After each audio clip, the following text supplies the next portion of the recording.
they love their style, and how they never, ever, ever give up. Who loves dogs? Who loves dogs? We rise to any challenge, and no one here is average. We are the Power Pups. You know we'll ever, ever, ever give up. Dogs, dogs, you love dogs. Dogs, dogs, you love dogs.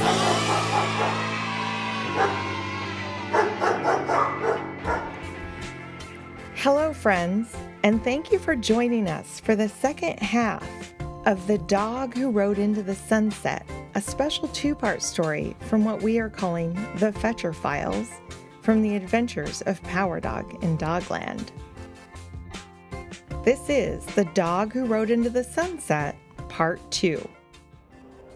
Now, where were we? Ah, yes.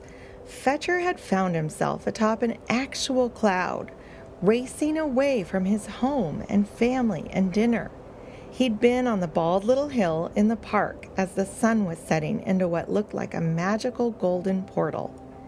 Fetcher felt that the cloud that had looked like a dragon was making straight for the Golden Gateway, which was now glowing a little more dimly in a slate blue-gray sky. He was riding right towards the sunset. As swiftly as the wind that drove it, the cloud dragon drifted over the mountain range. There was a sudden glow of golden light all about them, and then a flash of color so wonderful that Fetcher could not bear to look. He closed his eyes, and as he did so, he felt that the cloud dragon had finally come to a halt. So Fetcher sat upon the cloud, not daring to open his eyes for quite a while. When at last he did look again, he almost fainted with the wonder of it. He was quite actually inside the sunset. But scarcely had he begun to enjoy the wonderful sight when he was startled by the sound of a funny, shrill little voice close by his side. Looking down, he saw a strange little lizard, no taller than a throwing stick and shining from nose to tail in golden yellow scales. "My stars," said the wee yellow lizard. "How did you manage to get in here? Don't you know this is private?" "Why, I'm very sorry," said Fetcher, "but I couldn't help it.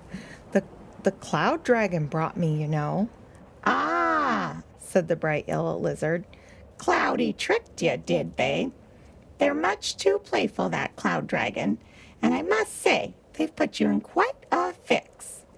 "Excuse me," said Fetcher, "but do you mind telling me who you are?" "I?" cried the little yellow lizard. As the lizard puffed out their chest, Fetcher could see the light reflecting off of two tiny, beautiful, clear, gossamer wings coming from the little lizard's shoulders. "Why, I am the last sunbeam dragon, of course. I thought you knew that. My job, you know, is to shut up the show when the sunset is over, and it's pretty hard work. I can tell you because I've got to keep on doing it all around the planet every few minutes or so. And it gets very tiresome at times. Would you believe it? I've never seen dawn or bright midday in all my existence. Just sunsets all the time. Sunsets for breakfast, sunsets for lunch, and sunsets for supper. And if I make the tiniest little slip, well, the head scene shifter dragon is down on me like a bank of storm clouds." "Goodness me," said Fetcher. "I didn't know about any of this." The wee yellow lizard dragon suddenly became very busy about nothing as they sharply whispered, "Look out! Here's the head scene shifter coming right now." Looking back, Fetcher saw, coming towards them, a dragon with very large ears, and they looked to be quite cross or agitated, and they were extremely like the cloud dragon that Fetcher had sometimes seen in the sky when he went to look at the sunset from the bald hill. Now then, roared the dragon with the large ears. move yourself there, Goldie. We shut up the show here in a few minutes and open at once on the next range. See that you have that curtain down on time." "Certainly," replied the little yellow dragon very humbly. Then the dragon with the large ears noticed Fetcher for the first time. They frowned darkly, and their big ears seemed to flap and twitch with annoyance. "Who is this on our cloud dragon?" they roared. "Oh, just a little dog," said Goldie, for Fetcher was far too frightened and confused to speak, although he did marvel at being called little by a dragon barely bigger than one of his own legs. It's just a little pup that the cloud dragon has been playing tricks on. I do think he'd like to be getting home, though. It's just over by the bald hill over there, if you don't mind." "Oh, I see. Well, certainly I do not mind at all," hollered the dragon with the large ears. "The cloud dragon is not to go out there again tonight, nor the pup either. I'm not going to have the sunset upset by any such silly nonsense. Never again, you hear?" And without another glance at Fetcher, the dragon with the large ears glided off to arrange for the sunset on the next range, many Dogland miles away. Fetcher looked to the wee yellow dragon hopelessly and let out a little bit of a whine. And the wee yellow dragon gazed up at Fetcher, and neither spoke a word until the dragon with the large ears was well out of large earshot. Then Goldie, the last sunbeam dragon, perked up. "Well," said they, "you heard what the scene shifter said, and you can't really go home by the way you came. The only thing for you to do is to go all the way around, and you'll just about have time to do it if you hurry."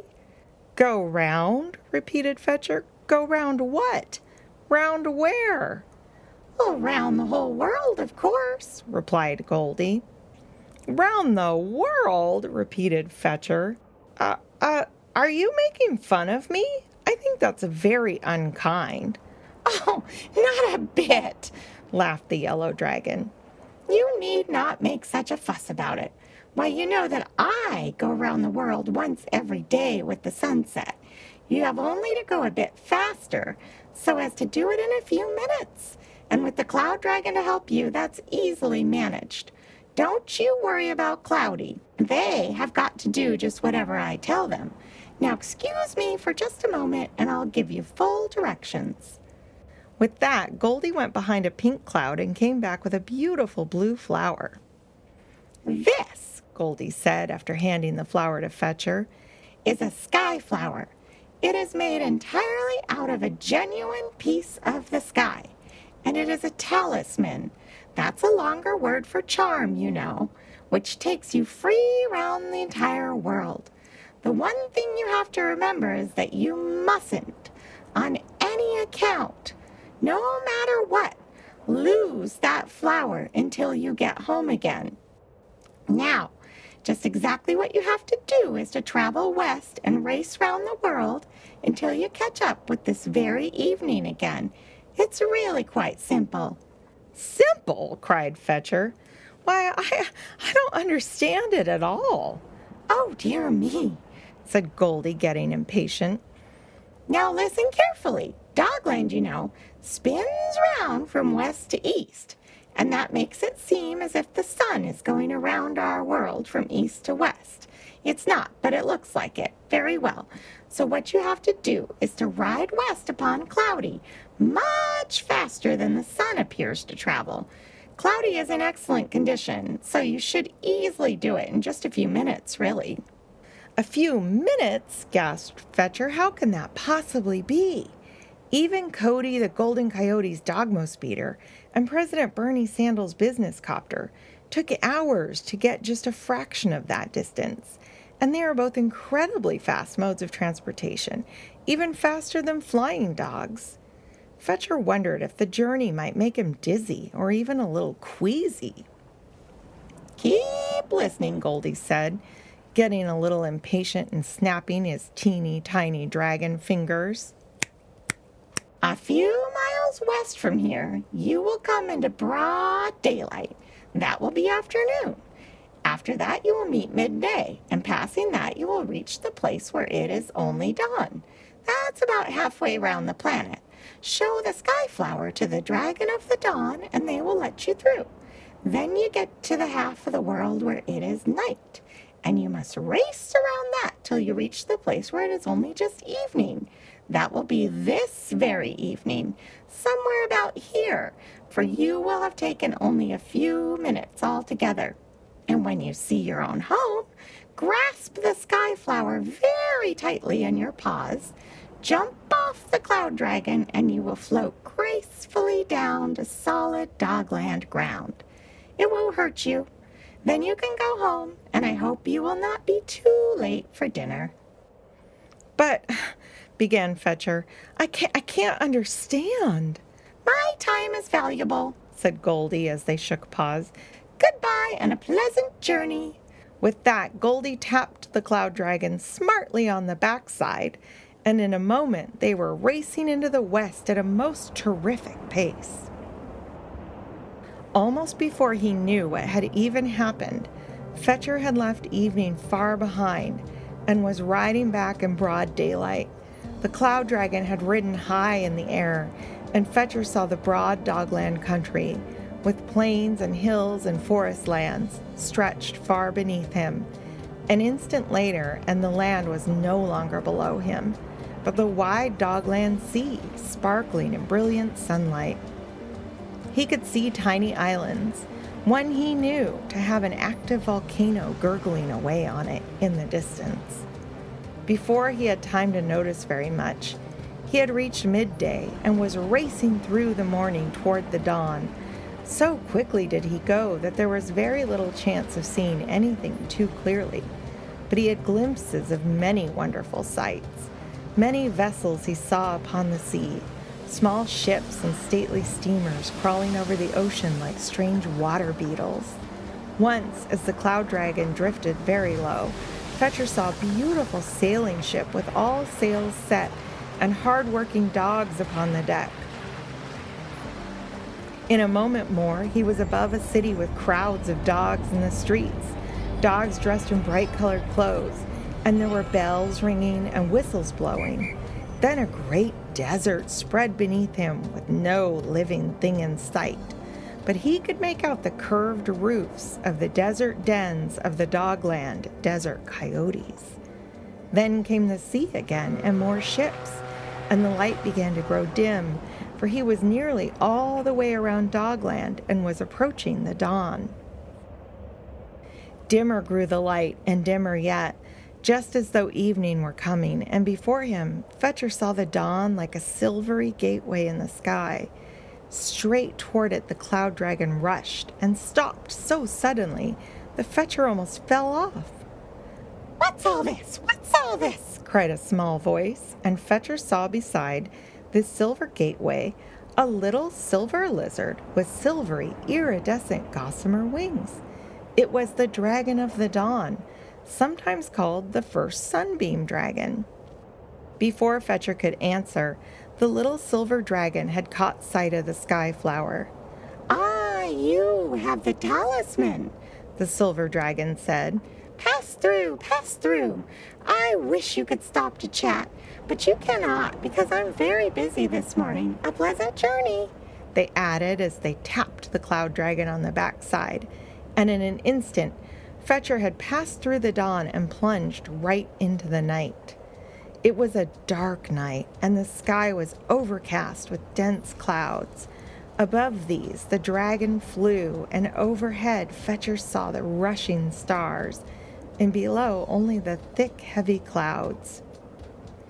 By the lights of moving vessels, Fetcher knew that sometimes he was above rivers and other Dogland waterways, sometimes twinkling lights in towns or solitary farms, or the sudden blaze of a lively mountain town told him that land was beneath him. At this point, Fetcher began to feel a little drowsy. Perhaps he did doze just a little, for the next thing he saw was a faint light in the sky before him, as though the dawn were coming. But he knew it must be the evening because he was fast approaching the place from which he had started, and was catching up with the sun. You see, he really only had been gone a few minutes. The cloud dragon flew very low now, and long before he expected it, Fetcher saw Lictopolis, and then the roof of his own apartment building below him. He could even see the rooftop garden in the twilight, and he could see his brother, Power Dog, sniffing about among the trees lining the block, as though in search of him. Fetcher began to think about jumping right now, and he was rather nervous. He might land softly, and he might not. He had only the wee yellow dragon's word for that. Then, to his horror, he saw that they passed right over his home and were already over the bald hill. It had happened faster than he could think. There was certainly no time to lose. The cloud dragon was taking him into the sunset again, and if he did, what would the head scene shifter dragon with the big ears say then? Would he have to keep going round and never get to satisfy his now rumbling tummy? So, grasping the sky flower very, very tightly, Fetcher closed his eyes, scrunched up his sweet doggy face, and he jumped.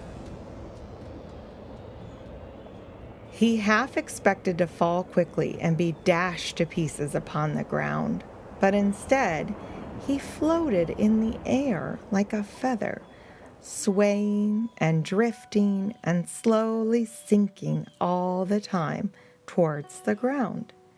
Have you ever dropped a feather and watched it glide to and fro, sideways and down, until it finally falls? It was a very pleasant sensation for Fetcher. The bald hill was beneath him as he came slowly down, down, down. He could see the cloud dragon, now little more than a small white fluffy speck, rushing on to catch the sunset and slip into the golden gateway. And still he sank down ever so slowly towards the top of the bald hill, and he kept on sinking nearer to the Dogland ground, down, down, down, nearer, and then, quite suddenly, he seemed to just about forget everything. The next thing Fetcher remembered was feeling something warm upon his paw. He opened his eyes and saw that Power Dog was shaking his paw as if to wake him. Sitting up tall, he looked about him. He was in the grass on top of the bald hill. Night was very near, and the first star was just beginning to twinkle in the twilight. Then, quite suddenly, Fetcher remembered the cloud dragon and the little yellow dragon and the little silver dragon and the head scene shifter dragon with the large ears and the wonderful journey and all the rest of it. Wow, what a remarkable dream, said Fetcher, stretching out all four of his legs and body right down to his pointy tail. And as he did so, the sky flower fell from his front paws. What is that? Asked the ever-inquisitive Power Dog. So was it a dream after all? For if it was, how could he explain the sky flower? He picked it up and carried it very tenderly as they set off home to dinner. Power Dog right alongside him. Oh, I'll tell you the entire story at dinner, Power Dog. Oh, what a beautiful flower, said Mom Slice when they got home. I've never seen anything like it. Wherever did you get it? Well, it is a piece of the genuine sky, said Fetcher proudly as he gave it to her. Power Dog gasped and exclaimed, What? How? You were just napping on the bald hill when I found you, Fetcher. Their mother smiled as she said, Well, that's such a beautiful thing to say. And it certainly does look like a sweet little piece of the sky. They all smiled and nodded at that. Fetcher just shrugged and yawned as he felt a little tuckered out for a dog who'd been napping on a bald hill. His tummy rumbled loudly, and they all had a giggle. Fetcher then thought that if he were to share this whole story of his wonderful ride and try to explain that he'd been right around the world since he went out to play, his family might find it very, very hard to believe, even with all the magical things that happen with regularity on planet Dogland and its beautiful floating moons. And he thought about how Goldie had said the Sunset Gateway was private. That's how this experience felt to him, private and special, just for him. No dogs, to his knowledge, had ever met any real-life dragons for maybe hundreds of years, if at all. So he smiled to himself, said nothing more, and they all ate a very good dinner. But Fetcher's mother put the flower in a vase upon the mantel, and to this very day it is still there, as fresh and bright as ever. It will not fade. Fetcher's entire family thinks this is a very strange and wonderful thing, and so it is. Since that day, when Fetcher goes to the top of the little bald hill to watch a sunset, he is almost sure that, just as the golden light is fading, he can maybe see a little yellow lizard dragon with gold and gossamer wings by the gateway, and it seems to him that the little yellow lizard dragon waves a cheery greeting. But whether this is so or not, Fetcher always waves a paw back, and he feels very happy to think that maybe, just maybe, he has a teeny tiny dragon friend inside that sunset. All right, that's it for part 2 from this special Fetcher File story. Now I'm joined by my co-author, Hank. Hi, Hank. Hi. So Hank, that was a lot of fun exploring more of the dragon lore or myths or ancient stories of Dogland. Yeah, we're going just right back in. We're going like past all the stuff, crazy stuff that happened with the monster. Mm-hmm. Who turned turned out to not be a monster. Yeah. Mm-hmm. Just a living creature. Just a living creature. Yeah, it's pretty sweet. The original story that this story we just told was adapted from is called The Boy Who Rode into the Sunset. Nice, very good. By an Australian author and poet named C.J. Dennis. And when did he write it? Do you remember?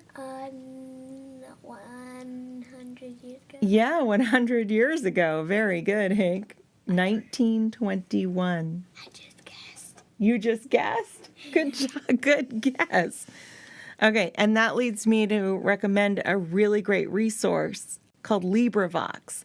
It's an incredible online catalog of free public domain audiobooks read by volunteers from around the world. We will link to more information in our show notes.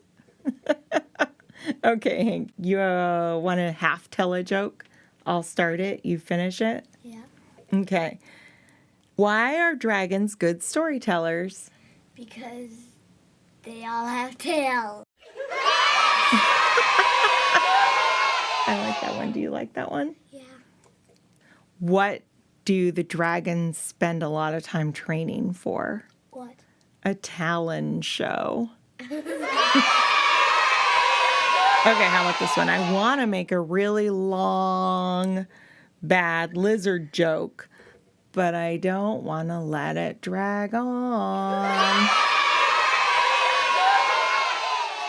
Thank you, listeners, for joining us. If you like what you heard, you can see more content on our website, powerdogadventures.com. There you can sign up for our infrequently emailed newsletter and also submit any good jokes. And we'll be forever grateful if you feel like telling your friends and family about the show. Special thanks to the inimitable Jason Rourke, who makes these stories sound extra good with his wise counsel, recording, sound design, and even original music. This podcast is made possible in part by funding provided by the Regional Arts and Culture Council in Portland, Oregon. Thank you, RAC. Hey, Granny and Gramps, what key did y'all say that's in? It's in D for Dogland.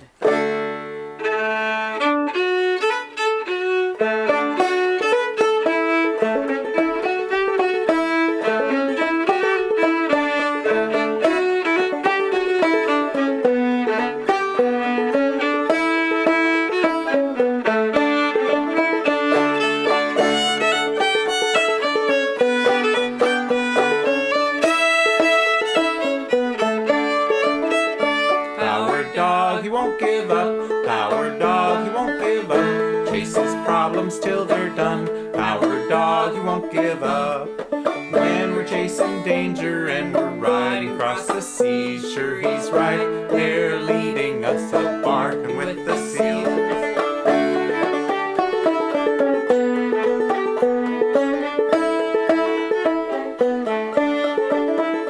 Our dog, he won't give up. Our dog, he won't give up. Chases problems till they're done. Our dog, he won't give up. When we're chasing trouble and we're riding across the stars, sure he's right there beside us, just holding our paws.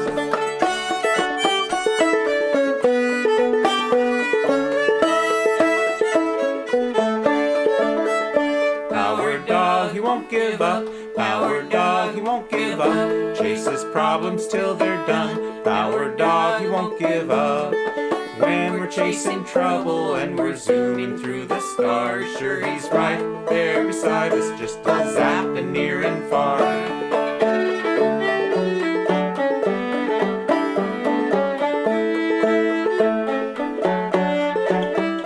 Our dog, he won't give up. Our dog, he won't give up. Chases problems till they're done. Our dog, he won't give up. When we're plugging a volcano or we're straddling a storm, our dog is right beside us at every little turn.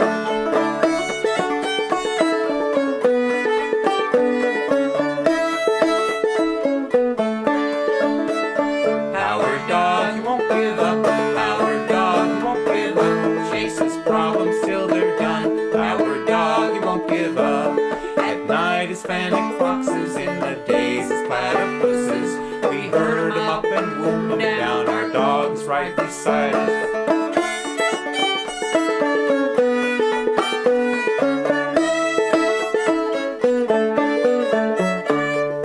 Come with me to Dogland, we've got special tales to tell. And when we come together, all our tails will wag as well. So come with me to Dogland, we've got special tales to tell. And when we come together, all our tails will wag as well. Woof, woof, wow.